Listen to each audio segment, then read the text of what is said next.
तितर बितर कर देता है। और शंभु, शंभु मतलब भगवान शिव जिस प्रकार से कामदेव, कामदेव पर रतिनाह मतलब कामदेव पर अपना आधिपत्य स्थापित करते हैं, वैसे ही शिवाजी महाराज औरंगजेब की सेना पर महाराज छत्रसाल हैं। छत्रसाल बहुत ही वीर पुरुष थे और इनके तलवार की धार इतनी मजबूत थी कि हाथी भी उनके सामने टिकता नहीं था। तो यहाँ पे इसमें छत्रसाल के वीरता के साथ साथ उनके तलवार के गुणों का वर्णन किया गया कि तलवार में कितनी शक्ति है, कितना पावर है, उसको दर्शाने का प्रयास किया है कवि भूषण। मस्त होंगे। और अभी हमारा जो है हिंदी का लेक्चर चल रहा है, लगातार मैं आपको हिंदी का जो है चैप्टर्स बता रहा हूँ जो कि आपके लिए बहुत बहुत इम्पोर्टेंट है, क्योंकि एग्जामिनेशन पर्पस से हिंदी उतना ही इम्पोर्टेंट है जितना कि इंग्लिश। इसलिए हमें दोनों चीज़ बेहतर तरीके से करना है ताकि एग्ज़ाम में बेस्ट अंक प्राप्त कर सकें। और हिंदी और इंग्लिश दोनों भाषा ही है, तो भारत में अगर आप रहते हैं तो हिंदी भी आपको उतना ही बेहतर बोलने के लिए आना चाहिए जितना कि इंग्लिश। तो फिर आप जीवन में सक्सेसफुल बनेंगे, सक्सेस करेंगे, सफल इंसान बनेंगे। तो चलिए आज हम आपको सिखा रहे हैं एक बहुत ही जबरदस्त कविता जिसका नाम है कवित्त, और लिखने वाले कवि का नाम है कवि भूषण, जिनका फोटो आप देख रहे हैं, आपको फोटो दिख रहा है यहाँ पे, कवि भूषण। तो भूषण कवि जो थे वो वीर रस के कवि थे और वे वीरता का बखान करते थे, वीरता को बहुत ही अच्छे से दर्शाते थे ताकि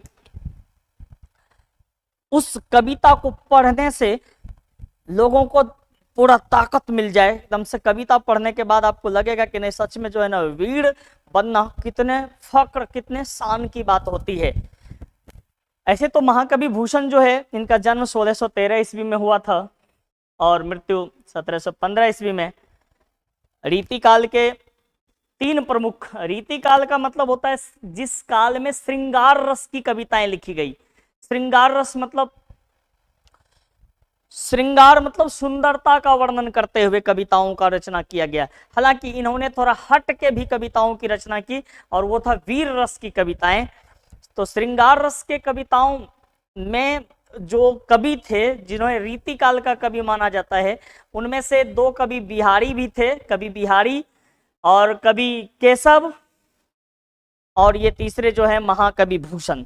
ठीक है, सबसे पहले हम कवि का परिचय कर लें और कवि परिचय के बाद हम कविता पढ़ाएंगे और कविता पढ़ाने के बाद हम उसका जो है भावार्थ करवाएंगे, भावार्थ के बाद प्रश्नोत्तर, प्रश्नोत्तर के बाद वस्तुनिष्ठ प्रश्न ऑब्जेक्टिव, ताकि आपको 100% नॉलेज उस चैप्टर का मिल जाए और उससे रिलेटेड किसी भी प्रश्न का उत्तर करने में आपको कोई परेशानी ना हो एग्जाम में।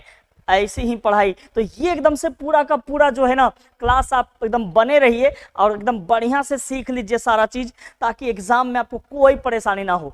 चलिए शुरू करते हैं कवि परिचय। ठीक है, तो कवि परिचय जो है यहाँ पे हम जानेंगे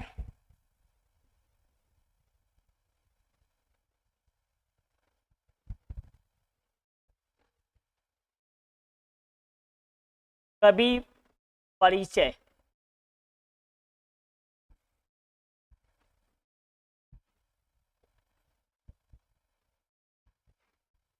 ठीक है,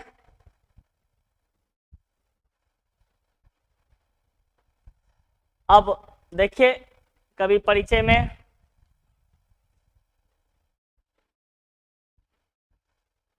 सबसे पहले जानिए कवि के बारे में। तो कवि का नाम क्या है? भूषण। भूषण कवि का नाम है। हालांकि इनका वास्तविक नाम भूषण नहीं था, वास्तविक नाम क्या था ये अज्ञात हो गया, लोगों को पता ही नहीं चला कि इनका वास्तविक नाम था क्या, और भूषण नाम से ये प्रसिद्ध हो गए। अब भूषण की उपाधि ने क्या, इन्हें किस व्यक्ति ने दिया था हम आगे जानेंगे। पहले जान लीजिए कि कवि का नाम क्या हो गया? भूषण। जन्म इनका हुआ था, आपको याद है जन्म मैंने बता दिया है 1613 ईस्वी में, और इनकी मृत्यु जो है बहुत लंबे अरसे के बाद, यानी 102 वर्ष तक ये अपने जीवन को धरती पर बिताए और 1715 ईस्वी में इनकी मृत्यु हुई। अच्छा, जन्म स्थान कहाँ पे है? जन्म स्थान बिल्कुल याद रहेगा आपको, ये भी उत्तर प्रदेश के ही थे। उत्तर प्रदेश में एक जगह का नाम है तिकवापुर। ये तिकवापुर है कहाँ पे? कानपुर के पास, कानपुर में, कानपुर डिस्ट्रिक्ट में, कानपुर में तिकवापुर नामक जगह जो है उत्तर प्रदेश, यहीं पे इनका जन्म हुआ था। ठीक है। अच्छा, पिता का नाम था, इनके पिता का नाम रत्नाकर त्रिपाठी।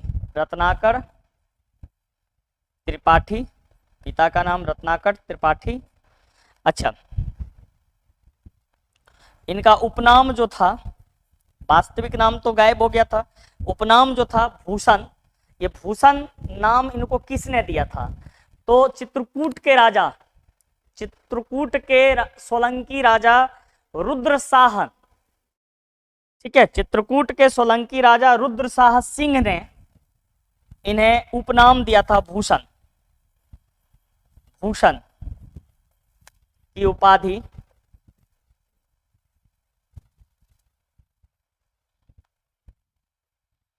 चित्रकूट के सोलंकी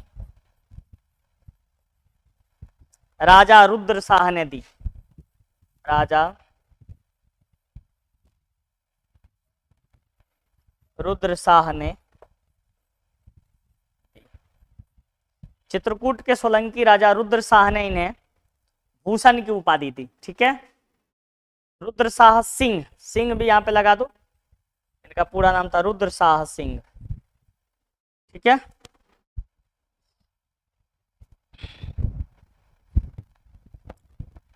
रीतिकाल के कवि माने जाते हैं और रीतिकाल के प्रवर्तक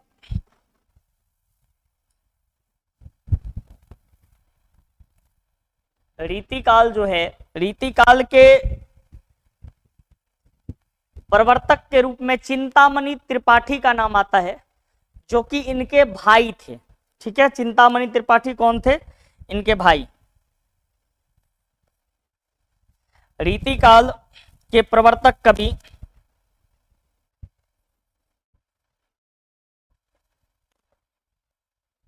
प्रवर्तक कवि चिंतामणि त्रिपाठी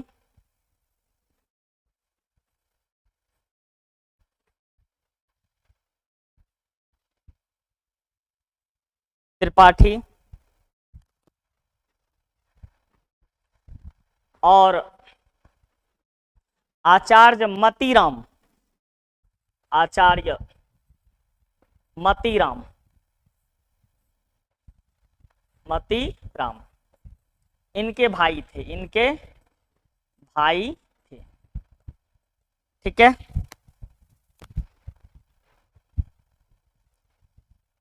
अब इन्होंने जो है कहां पर जाकर के अपना जीवन यापन किया? तो दो महत्वपूर्ण नाम है। एक छत्रपति शिवाजी के पुत्र साहू जी ने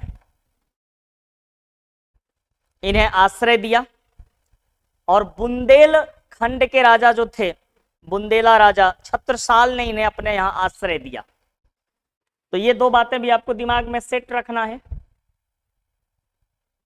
ठीक है,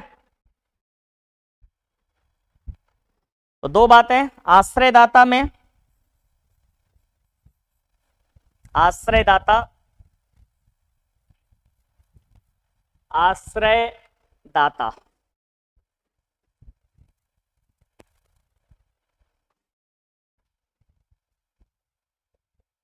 एक तो हो जाएगा शिवाजी के पुत्र साहू जी, छत्रपति शिवाजी के पुत्र शाहू जी। ठीक है, और दूसरे थे बुंदेला राजा छत्रसाल एवं बुंदेला राजा छत्रसाल। तो यहाँ पे जो है ना आपको यहाँ पे जो हम लोग पढ़ेंगे अभी कविता, तो इस बात को जान लीजिए कि हम शिवाजी महाराज और छत्रसाल के गुणगान को देखेंगे, जो कि कवि भूषण ने जो गुणगान किया है छत्रपति शिवाजी का और महाराजा छत्रसाल का, उसी को कविता के माध्यम से दर्शाया गया है और वही कविता हम अभी पढ़ने जा रहे हैं। ठीक है, अब रचनाएं, इनकी प्रमुख रचनाएं किताब कौन कौन सा लिखा, तो इन्होंने बहुत सारी कृतियां की है, जैसे भूषण हजारा, उसके बाद जो है आपका भूषण उल्लास, उसके बाद है दूषण उल्लास, भूषण उल्लास के बाद दूषण उल्लास। ये सब किताब का नाम है जो उन्होंने अपने जीवन में लिखा। ठीक है,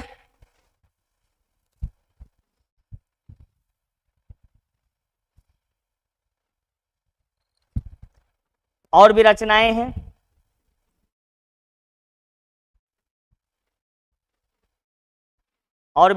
हैं। जैसे शिवराज भूषण में 384 छंद और 105 अलंकार है। एक किताब का नाम है शिवराज भूषण। अब पूछा जाएगा शिवराज भूषण में छंद कितने हैं, तो 384 छंद है, छंद मतलब कविता, और 105 अलंकार है। 105 अलंकार से उन्होंने इसका निरूपण किया है। 105 अलंकार 105 अलंकार और 384 छंद है किसमें, शिवराज भूषण में। ठीक है, उसके बाद इन्होंने शिवा बावनी नामक किताब लिखा, शिवा बावनी, जिसमें 52 मुक्तक है, 52 मुक्तक यानी 52 दोहा है, जिसमें कि शिवाजी के वीरता का वर्णन किया गया है, शिवा बावनी। अच्छा, और छत्रसाल दशक इन्होंने लिखा, जिसमें 10 छंद हैं। छत्रसाल दशक,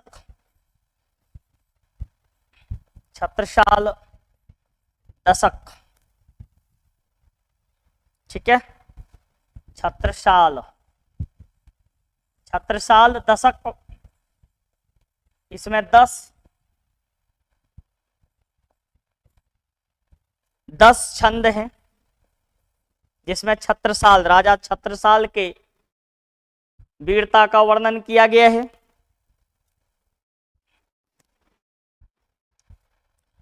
अच्छा, कविता की भाषा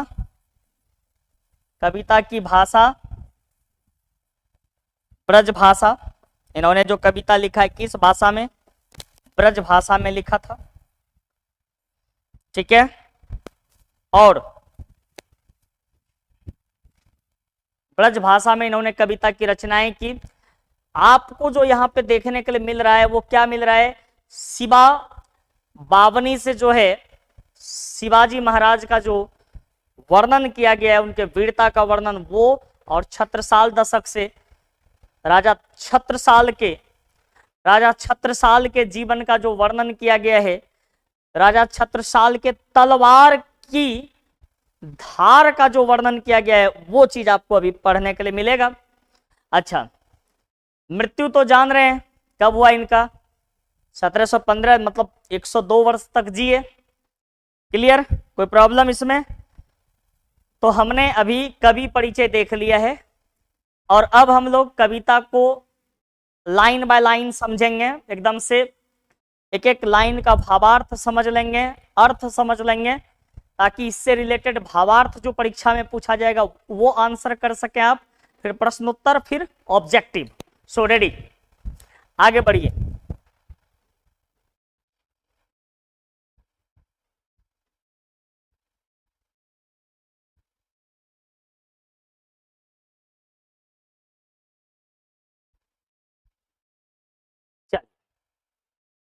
देख रहे हैं ना, शिवाजी महाराज का फोटो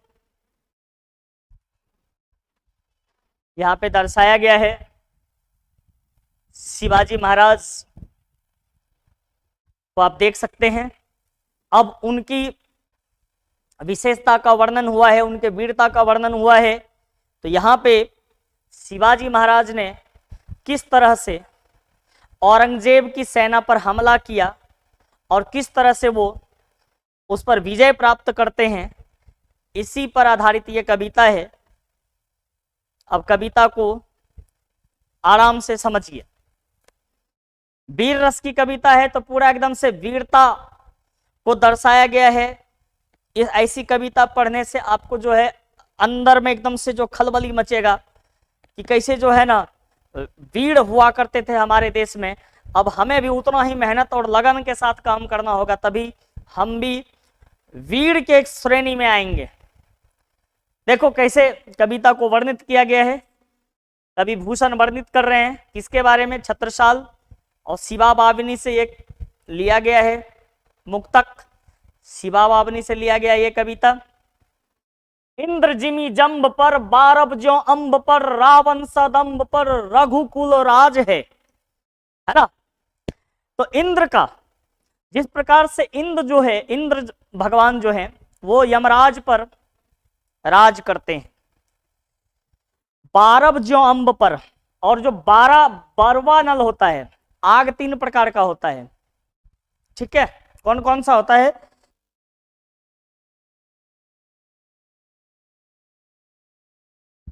तो आग 3 प्रकार का होता है। एक होता है जो समुद्र में आग लगता है उसको कहते हैं बरबानल, जो जंगल में लगता है उसको कहते हैं दावानल, और जब पेट में आग लगता है तो उसको कहते हैं जठरानल। तो जिस प्रकार से बारब मतलब बरबानल यानी समुद्र में लगने वाली जो आग होती है वो अंब पानी को का समन करता है, पानी को क्या करता है, जला देता है, राख कर देता है, पानी को जला देता है। समुद्र की आग पानी को जलाता है। रावण सदंब पर रघुकुल राज है। जिस प्रकार रावण जैसे अहंकारी व्यक्ति पर रघुकुल यानी भगवान रामचंद्र जी ने अपना आधिपत्य स्थापित कर लिया। पवन बारिबाह पर शंभु रतिनाह पर, जिस प्रकार से पवन जो है वो बरबानल यानी बारिबाह मतलब हो जाएगा ये क्या कहते हैं, हाँ बादल। पवन जिस प्रकार से बादलों को तितर बितर कर देता है, पवन किसको तितर बितर कर देता है, बादलों को तितर बितर कर देता है। और शंभु मतलब भगवान शिव जिस प्रकार से कामदेव पर रतिनाह मतलब कामदेव पर अपना आधिपत्य स्थापित करते हैं, वैसे ही शिवाजी महाराज औरंगजेब की सेना पर अपना आधिपत्य स्थापित करते हैं। इस कविता में इस तरह से दिखाया गया है। आगे देखो कुछ और एग्जाम्पल दे रहे हैं कवि, बता रहे हैं कि शिवाजी महाराज कितने शक्तिशाली हैं और किस प्रकार से आधिपत्य स्थापित करते हैं औरंगजेब की सेना पर। उसका जो है तुलना किया गया है, शिवाजी महाराज का तुलना कर रहे हैं इंद्र से, रघुकुल राजा राम से, पवन से, भगवान शंकर से। ज्यों सहस्त्रबाहु पर राम द्विजराज है। जिस प्रकार से राजा परशुराम जो थे, राम द्विजराज कौन थे, परशुराम का जन्म हुआ था जब भगवान राम आए तो फिर परशुराम चले गए। तो परशुराम जिस प्रकार से सहस्त्रबाहु को परास्त करके उस पर अपना आधिपत्य स्थापित करते हैं, वैसे ही शिवाजी महाराज औरंगजेब की सेना पर अपना आधिपत्य स्थापित करते हैं। दावा दुम दंड पर, चीता मृग झुंड पर। जिस प्रकार दावाग्नि यानी जंगल में लगने वाली आग, जिस प्रकार जंगल में लगने वाली आग जो है वो जंगल के वृक्षों को जलाकर राख कर देता है, उसी प्रकार से चीता वो मृग झुंडों पर हमला कर करके मृग झुंडों को पूरी तरह से अपने आधिपत्य में ले लेता है। और शिवाजी महाराज भी औरंगजेब की सेना को उसी तरह से अपने आधिपत्य में ले रहे हैं। भूषण विटुंड पर जैसे मृगराज है। कवि भूषण कहते हैं कि शिवाजी महाराज अपने हाथी पर उसी तरह से सवार होकर के युद्ध के मैदान में चल रहे हैं, मानो कि हाथी पर सवार शेर मैदान में चल रहा हो और सेनाओं पर और सेना योद्धाओं पर, दूसरे पक्ष के योद्धाओं पर, यानी किस पर, औरंगजेब के सेना पर टूट पड़ते हैं। तेज तम अंश पर कान्ह जिमी कंस पर, यौ मलेक्ष वंश पर शेर शिवराज है। कभी कहते हैं कि जिस प्रकार से सूरज के उगने के बाद अंधकार समाप्त हो जाता है, उसी प्रकार से शिवाजी महाराज जब हाथी पर सवार होकर के उस युद्ध भूमि में जाते हैं तो जो औरंगजेब की सेना रूपी अंधेरा है, वो अंधेरा तितर बितर हो जाता है, समाप्त हो जाता है। जिमी कंस कान्ह जिमी कंस पर, जिस प्रकार से कान्हा यानी भगवान कृष्ण ने कंस पर अपना आधिपत्य स्थापित किया है, वैसे ही शिवाजी महाराज मलेच्छ वंश इसलिए कहा गया है क्योंकि औरंगजेब जो थे वो एक बहुत ही अलग प्रकार के राजा थे। ऐसा माना जाता है कि उन्होंने 100 भाई थे वो, और उसमें से 99 भाइयों का कत्ल करवा करके वो राजा बने थे। तो उसके कर्म ऐसे थे कि लोग उन्हें मलेच्छ का संज्ञा दे रहे हैं, कभी उन्हें मलेच्छ का संज्ञा दे रहे हैं कि मलेच्छ वंश पर, मतलब औरंगजेब के वंश पर शिवाजी महाराज शेर के भांति हमला करते हैं और उसे तहस नहस करके, तितर बितर करके उस पर अपना आधिपत्य स्थापित करते हैं। तो यहाँ पे इस कविता में कवि जो है पूर्ण रूप से शिवाजी महाराज के वीरता को बड़े ही बेहतरीन तरीके से प्रस्तुत करने का जबरदस्त प्रयास किया है। और यहाँ पे इस कविता में पढ़ने से हमें फायदा होता है कि हमें शिवाजी महाराज के वीरता के बारे में जानकारी मिलती है। ठीक है, अब देखो अगला कविता है हमारा, इसी का पार्ट 2 है, जिसमें छत्रसाल के तलवार के बारे में कवि वर्णन करते हैं, छत्रसाल के तलवार के बारे में। ठीक है, तो चलिए आगे देखते हैं। तो रेडी, 1 2 3 स्टार्ट।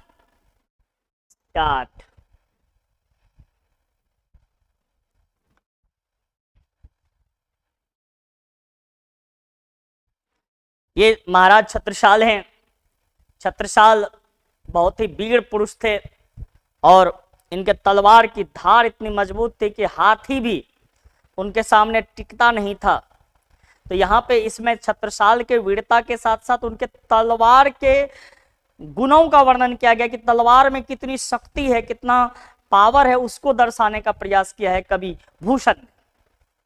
कहते निक्सत म्यांते मयूखे प्रलय भानु कैसी, फाड़े तम तोम से गयंदन के जाल को। कहते म्यान से जब तलवार निकलता है, तो ऐसा लगता है कि मानो कि जो है प्रलय भानु, प्रलय करने वाला सूर्य अचानक से बाहर निकल गया हो। और ये जो है गयंदन मतलब होता है हाथी, हाथी के जाल को, हाथी के ऊपर जो लोहे का जाल बना था, जो जाल को काटते हुए हाथी को गाजर मूली के तरह काट करके समाप्त कर देता है। इतना पावरफुल तलवार था किनका, महाराजा छत्रसाल का। लागती लप की कंठ बैरिन के नागिनी सी, रुद्रही रिझावे दय दय मुंडन के माल को। ऐसा लगता है कि उनका तलवार जो है ना नागिन के समान है, जो लपक करके दुश्मन के गले में लिपट जाती है और उसके गले को काट करके धरती पर गिरा देती है। और इस तरह से हजारों हजार लोगों के मुंडों की माला धरती पर, मुंड मतलब सिर गिरा हुआ है। ऐसा लग रहा है मानो कि भगवान शिव को, रुद्र मतलब भगवान शिव को रिझाने के लिए, भगवान शिव को खुश करने के लिए मुंडों की माला चढ़ाने का काम कर रहा वो तलवार, छत्रसाल की तलवार। यानी छत्रसाल के तलवार की तुलना कभी ने नागिन से किया है कि नागिन के तरह यह गले में लिपट करके शत्रुओं के मुंड को काट करके उसको धरती पर इस तरह से गिरा रहा है मानो भगवान शिव को मुंड की माला चढ़ाने के लिए उन्हें रिझाने के लिए, उन्हें खुश करने के लिए मुंड की माला तैयार कर रहे हो। लाल छिति पाल छत्रसाल महाबाहुबली, कहान लौ बखान करो तेरी करवाल को। कभी कहते हैं महाराजा छत्रसाल जो है वो बाहुबली हैं, उनके हाथ में बहुत अधिक शक्ति है, और उस हाथ से जब वो तलवार को चलाते हैं तो कभी कहते हैं कि मैं आपके तलवार की क्या प्रशंसा करूं, कहां तक प्रशंसा करूं, मैं आपके तलवार की प्रशंसा करने में भी सक्षम नहीं हूं, इतना अधिक आपकी तलवार जो है प्रशंसनीय है। प्रतिभट कटक केटि कटिले, प्रतिभट कटक कटीले केति काटि काटी, अकालिकासी कली की कलेऊ देती काल को। कलेऊ, कलेऊ देती काल को। कभी कहते हैं कि आपका जो तलवार है वो शत्रुओं के गले को इस तरह से काट रही है मानो कि मां काली जो है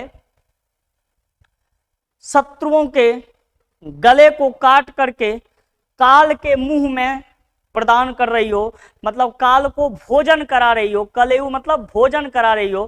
कालिका, मां कालिका खुद शत्रुओं के गले को काट करके काल को प्रदान कर रही हो, ऐसा ही महसूस कराता है आपकी तलवार। यानी दूसरे पद में कवि ने महाराज छत्रसाल के तलवार को बड़े ही बेहतर तरीके से दर्शाया है और बताया है कि महाराज छत्रसाल की तलवार कितनी खतरनाक थी, किस तरह से वो शत्रुओं का विनाश करने में सक्षम थी। इस चीज को कवि ने इस कविता के माध्यम से दर्शाया है। ठीक है, अब देखो, जब तुम कविता का भावार्थ समझ गए हो तो लाइन बाय लाइन इसका भावार्थ करना बहुत आसान हो जाता है। तो चलिए अब देखते हैं। देखिए यहाँ पे जो है, इसमें जब भी आपको क्वेश्चन पूछा जाएगा तो पूरा भावार्थ कविता 1 का जैसे दे देगा। छत्रसाल दशक में से जो कविता लिया गया है कवि भूषण के द्वारा, उसका भावार्थ लिखें, या शिवाजी महाराज का जो कविता है जो कवि भूषण ने लिखा है उसका भावार्थ लिखें, तो आप आराम से लिख सकते हैं कि प्रस्तुत कविता में कवि भूषण ने पहला जो कविता उसमें शिवाजी की महिमा का गुणगान किया है। कवि भूषण कहते हैं कि जिस प्रकार इंद्र यम पर बाराग्नि सागर के जल को समन करती है, रघुकुल राजा श्री रामचंद्र जी घमंडी रावण पर राज करते हैं, जिस प्रकार पवन बादलों को तितर बितर कर देता है, शिव कामदेव पर आधिपत्य प्राप्त करते हैं, सहस्त्रार्जुन पर, कामदेव नहीं यहाँ पे परशुराम कर देंगे, परशुराम ने विजय पाई थी। जैसे दावा अग्नि जो है वो जंगल को जला करके राख कर देता है, ठीक है, जंगल के वृक्षों और टहनियों को जला देती है, जिस प्रकार चीता मृग के झुंड पर वार करता है, भूषण कवि कहते हैं उसी प्रकार शिवाजी हाथी पर सवार होकर के शेर के तरह सुशोभित हो रहे हैं। और जिस प्रकार सूर्य का प्रकाश अंधेरा को समाप्त कर देता है, कृष्ण कंस का विनाश कर देते हैं, उसी प्रकार मलेच्छ वंश यानी औरंगजेब पर शेरों के शेर शिवाजी का भय व्याप्त है। शेरों के शेर शिवाजी का भय व्याप्त है। ठीक है, देख लीजिए, इत्मीनान से भावार्थ कर लेंगे क्योंकि पूरा का पूरा कविता मैंने आपको बड़े ही इंटरेस्टिंग वे में समझा दिया है। तो समझने के बाद भावार्थ बिल्कुल आसान हो जाता है, एकदम से इजीएस्ट हो जाता है भावार्थ लिखना। आइए दूसरे कविता का देखते हैं भावार्थ, कविता 2। तो प्रस्तुत कविता जो है, कविता 2 जो है, इसमें राजा छत्रसाल की वीरता का वर्णन करते हुए कवि कहते हैं कि रण क्षेत्र में छत्रसाल की जो तलवार है वो म्यान से जब निकलता है तो मानो कि सूर्य की किरणों के समान प्रखर और प्रचंड रूप धारण कर लेता है। और जब ये बाहर निकलता है तो क्या करता है, हाथियों के झुंड को गाजर मूली के तरह फाड़ डालता है, फाड़ करके गिरा देता है। ठीक है, और यह शत्रुओं के गर्दन से यह नागिन के तरह जाकर के लिपट जाती है। और देखते ही देखते यह तलवार जो है मुंडों का ढेर लगा करके शंकर को प्रसन्न करती है। ठीक है, कभी कहते हैं, क्या कहते हैं कि छत्रसाल की तलवार बहुत ही ज्यादा शक्तिशाली है, मजबूत है और शत्रुओं का विनाश करने वाली है, विनाशक है।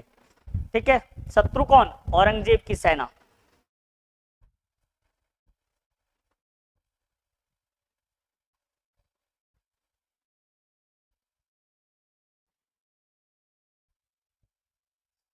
आगे देखो,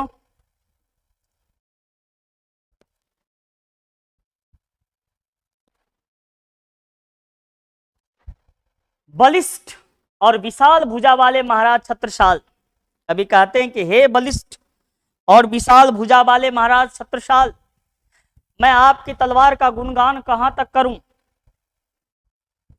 आपकी तलवार शत्रुओं के योद्धाओं को रणचंड यानी मां काली का रूप धारण करके ऐसे काटती है मानो कि काल को कलेवा मतलब काल को खाना भोजन समर्पित कर रहा हो। ठीक है,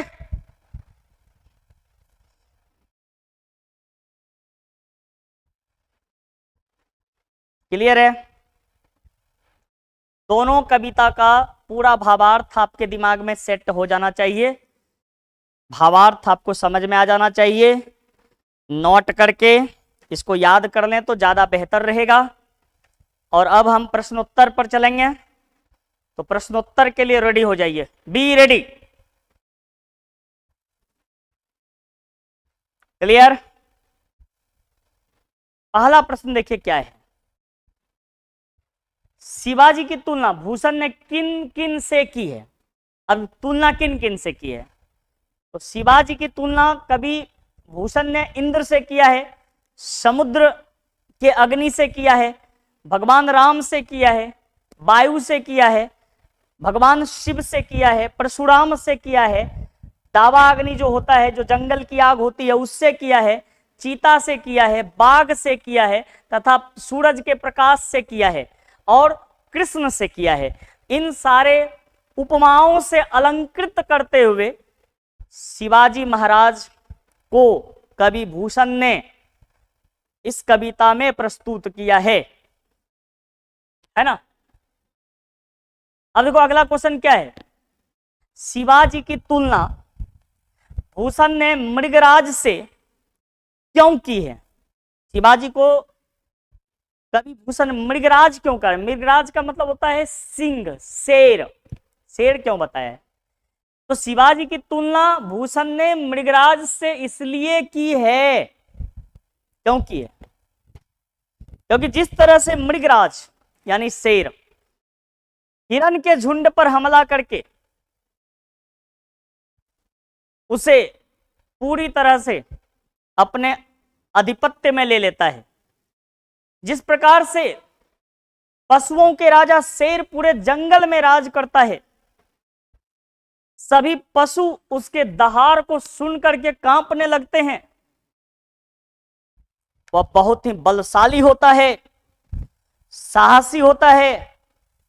शेर में सबसे बड़ा खासियत होता है कि वह बहुत ज्यादा साहसी होता है, वो किसी भी परिस्थिति में डरता नहीं है।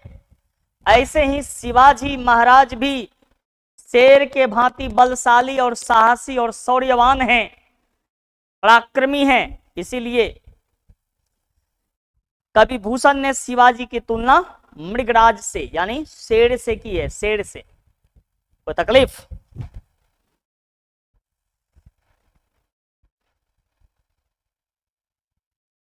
अब देखो अगला क्वेश्चन क्या है, छत्रसाल की तलवार कैसी है, वर्णन कीजिए। अब तलवार का वर्णन करना है आपको, तो तलवार का वर्णन तो आपने कर लिया है पहले ही।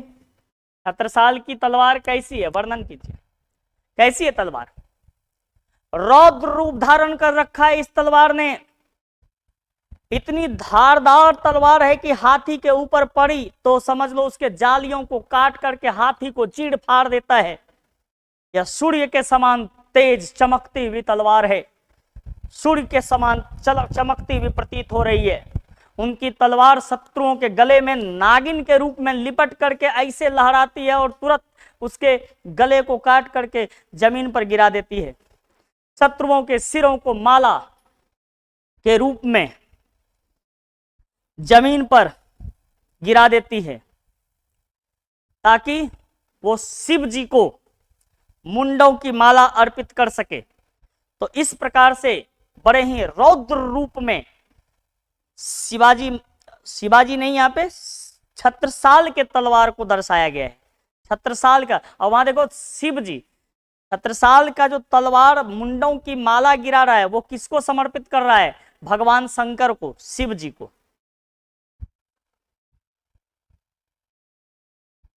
नीचे लिखे अवतरणों का अर्थ स्पष्ट करो। क्या अवतरण है? लागती लप की कंठ बैरिन के नागिनी सी रुद्र ही रिजावै दय दय मुंडन की माल को, है ना। तो प्रस्तुत पंक्ति किससे लिया गया? छत्रसाल दशक से, और छत्रसाल दशक से संकलित किया हुआ कविता से लिया गया है। कवि यहाँ पे छत्रसाल के तलवार की प्रशंसा करते हुए कहते हैं कि छत्रसाल की तलवार दुश्मनों के गले में ऐसे जहरीली नागिन के समान लिपट जाती है और देखते ही देखते उसको सिर को धड़ से अलग कर देती है। तलवार द्वारा सिरों को यूं कट कर गिरते देखकर ऐसा लग रहा है कि मानो वह तलवार जो है मुंडों की माला बना करके भगवान शिव को प्रसन्न करना चाहते हूं। भगवान शिव को प्रसन्न करने के लिए मुंडमाल अर्थात सिरों की माला अर्पित करना चाहती है छत्रसाल की तलवार, है ना। क्लियर है? नोट कर लेंगे सभी प्रश्नों का उत्तर, और आप मेरी बातों को गौर से सुन लेंगे तो लगभग आपको याद हो ही जाएगा।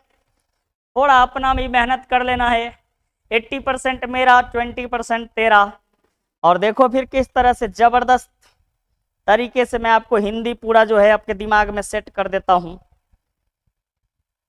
प्रतिभट्ट कटक कटीले केते काटी काटी कालिका सी कलिकी कले उदेती काल को। प्रस्तुत पंक्ति लिया गया है छत्रसाल दशक से। कभी कहते हैं कि छत्रसाल की तलवार शत्रुओं को काटकर कालिका अर्थात काली देवी को सुबह का नाश्ता प्रदान कर रही है, अर्थात वह मृत्यु की देवी को प्रसन्न करने के लिए शत्रुओं का कलेवा प्रदान कर रही है। छत्रसाल की जो तलवार है वो शत्रु के योद्धाओं के अनेक समूहों को काट रही है। तो यहाँ पे साफ तौर पे लिखा गया है प्रतिभत्त कटक कटीले केते काटी काटी, काटी काटी मतलब काट काट कर। ठीक है, गौर से देख लो। क्लियर?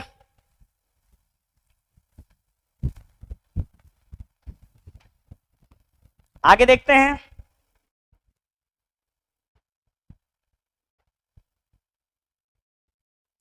भूषण रीतिका की किस धारा के कवि हैं?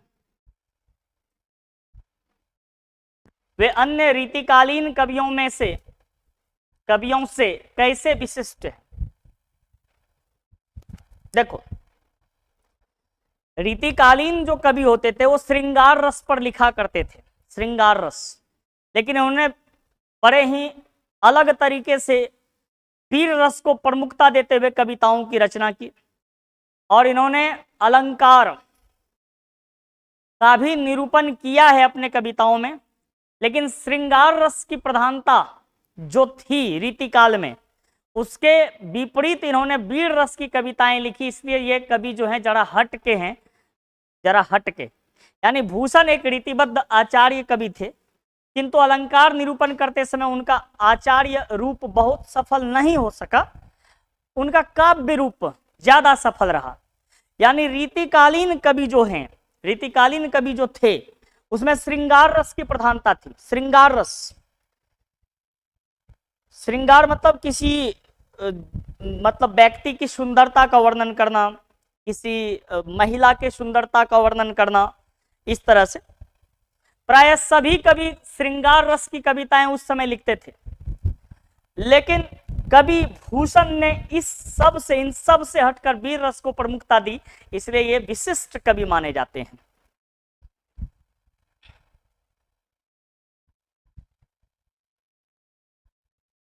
अब देखो क्वेश्चन आ सकता है आपके अनुसार दोनों छंदों में से अधिक प्रभावी कौन है और क्यों? दो कविता भी आपने पढ़ा, एक शिवाजी के बारे में, एक छत्रसाल की तलवार के बारे में, तो दोनों में से कौन बेहतर लगा? तो देखो यहाँ पे क्या है ना कि पहला जो कविता है वो अधिक प्रभावी होगा, हालांकि दोनों प्रभावी है कविता, लेकिन शिवाजी तो एक जीवित व्यक्ति हैं, जीवित व्यक्ति के साहस, बल और पराक्रम का वर्णन किया गया है पहले कविता में। दूसरे में तो तलवार के पराक्रम का, बल का जो है प्रशंसा किया गया, तलवार की प्रशंसा। तो तलवार तो निर्जीव है, तलवार चलाने वाला व्यक्ति सजीव होता है।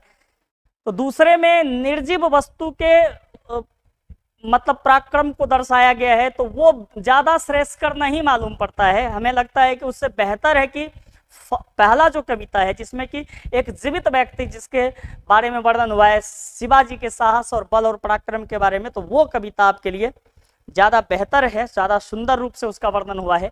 और इधर तलवार का वर्णन अगर हम कर रहे हैं इस रूप में, तो हमें लगता है कि वो उतना ज्यादा मतलब प्रभावी नहीं है, क्योंकि तलवार चलाने वाले व्यक्ति की प्रशंसा होनी चाहिए, ना कि तलवार की। ठीक है, तो अभी इतना ही, और अगले वीडियो में हम देते हैं इसका वस्तुनिष्ठ प्रश्न, ऑब्जेक्टिव क्वेश्चन। तो इतना ही, आपका दिन शुभ हो, रात्रि मंगलमय। Thank you.